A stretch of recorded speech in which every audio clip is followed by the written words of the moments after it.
अस्सलाम वालेकुम, welcome back to my YouTube channel. Hope you all are doing well. आज हम बात करने जा रहे हैं एक बहुत ही कॉमनली यूज्ड मेडिसिन के बारे में जिसका नाम है एस्पिरिन, जो कि तकरीबन हर घर में यूज़ हो रही है। 4000 साल पहले कदीम सुमेरियन थे जिन्होंने एक बहुत ही हैरान कुन इंकशाफ किया था। वो अगर एक ख़ास किस्म के दरख्त की एक छाल को खुर्च कर खाते थे तो उनका सारा दर्द जो है वो गायब हो जाता था। जो उन्होंने उस वक्त खोजा था आज उसे एस्पिरिन के नाम से जाना जाता है। ये जो एस्पिरिन एक्टिव इंग्रेडिएंट है ये विलो बार्क में और बहुत सारी जंगली बूटियों के अंदर पाया जाता है, जिसने सुमेर, ग्रीस और एशियन इजिप्ट की सकाफतों को बहुत मुतासर किया है। 400 बीसी में father of modern medicine Hippocrates ने सबसे पहले ये तजवीज़ दी कि अगर विलो बार्क को चबा के खाया जाए तो इससे दर्द जो है वो ख़त्म हो जाता है। और उन्होंने कहा कि अगर इसका कहवा बना के पी लिया जाए तो जो दर्द होती है ड्यूरिंग चाइल्ड बर्थ उसको भी जो है वो कम किया जा सकता है। पर तकरीबन 2000 साल लग गए इसकी सलाहियतों की मुकम्मल छानबीन करने में। तो 18वीं सदी के दरमियान में एक गोरे साहब थे जिनका नाम था एडवर्ड स्टोन। उन्होंने 5 साल के एक्सपेरिमेंट्स करने के बाद ये बताया कि अगर वो जो दरख्त की छाल है उसे आप लोग कूट के क्रश करके पाउडर फॉर्म में लेते हो तो उसके अंदर बुखार को ख़त्म करने की सलाहियत भी है।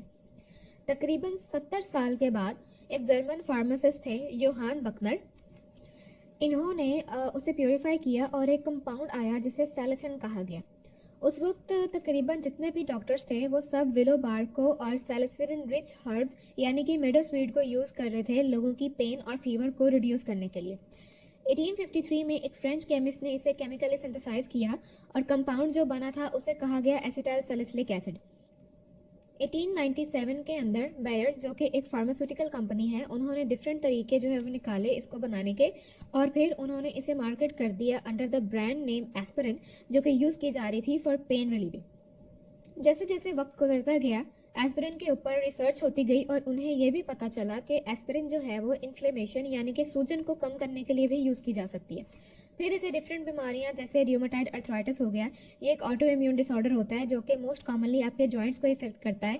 और बहुत सारे जॉइंट्स जो हैं वो एक टाइम में इफेक्ट होते हैं, आपके जॉइंट्स जो हैं वो इन्फ्लेम हो जाते हैं, आपको दर्द होती है, हाथ और पाँव जो है वो मतलब आपको उन्हें चलाने में यूज़ करने में जो है वो मुश्किल होती है। इसके अलावा पेरिकार्डाइटिस में यूज़ की जा सकती थी। पेरिकार्डाइटिस होता है हमारे हार्ट के इर्द गिर्द एक थिन सी लेयर होती है, उसे पेरिकार्डियम कहा जाता है। अगर उसमें स्वेलिंग हो जाए तो उसे हम लोग पेरिकार्डाइटिस टर्म कहते हैं। अब इतना सब कुछ होने के बाद भी साइंटिस्ट को बेसिकली ये पता नहीं था कि असल में जो है ये मेडिसिन काम करती कैसे है। इसके यूजेस पता थे लेकिन इसका मैकेनिज्म ऑफ एक्शन जो है वो किसी को भी नहीं पता था।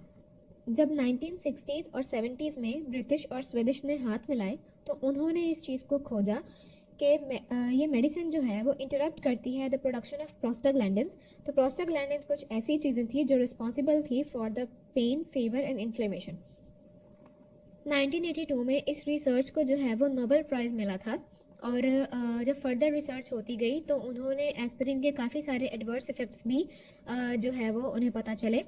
फर्स्ट था कि ये ब्लीडिंग कर सकती है, ठीक है, अगर आप इसे हद से ज़्यादा लोगे तो ये आपके अंदर जो है वो ब्लीडिंग करेगी। इंटेस्टिनल ब्लीडिंग हो सकती है, ब्रेन में ब्लीडिंग हो सकती है, जिसकी वजह से जो है वो पेशेंट की डेथ भी जो है वो अकर हो सकती है। बाकी इसके अलावा ये रेस सिंड्रोम जो है वो प्रोड्यूस करती है बच्चों में एक ऐसी कंडीशन जो आपके डिफरेंट ऑर्गन्स को जो है वो इफेक्ट करती है।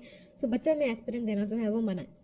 फिर जब लेट 18th सेंचुरी चल रही थी तो एस्पिरिन को जो है वो ओवरशैडो कर लिया गया पैरासीटामॉल से, आइबुप्रोफेन से, जिसे ब्रूफिन भी कहा जाता है, क्योंकि ये जो है वो ज़्यादा इफेक्टिव पेन किलर थी और इनकी डोज जो है वो कम यूज़ की जाती थी as compare to the aspirin.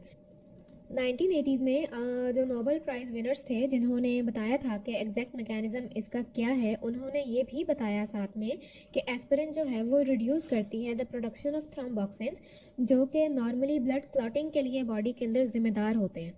फिर उसके बाद जो एस्पिरिन थी वो यूज़ की जाने लगी स्ट्रोक के पेशेंट्स में या जिनको कोई हार्ट अटैक आने का रिस्क हो सकता है, ठीक है, इन लोगों के अंदर एस्पिरिन यूज़ की जाने लगी और इसने तकरीबन जो है वो 44% रिस्क ऑफ हार्ट अटैक को जो है वो रिड्यूस किया हुआ था, ये रिसर्च कहती है।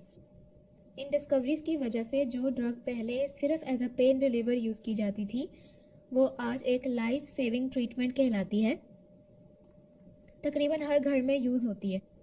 सो प्रोफेशनली बीइंग अ फार्मासिस्ट मैं आप सबसे ये कहना चाहूँगी कि जो लोग भी एस्पिरिन यानी कि एस्कार्ड यूज़ कर रहे हैं वो कभी भी इसको जो है वो खाली पेट यूज़ ना करें, क्योंकि इसकी वजह से अगर आप उसे खाली पेट लेते हैं तो आपको एसिडिटी हो सकती है, पेट में जलन होगी। ठीक है, तो बेहतर है कि इसको आप लोग अपने खाने के साथ ही यूज़ करें। Hope you all like the video, so please don't forget to like and subscribe my channel. Allah Hafiz.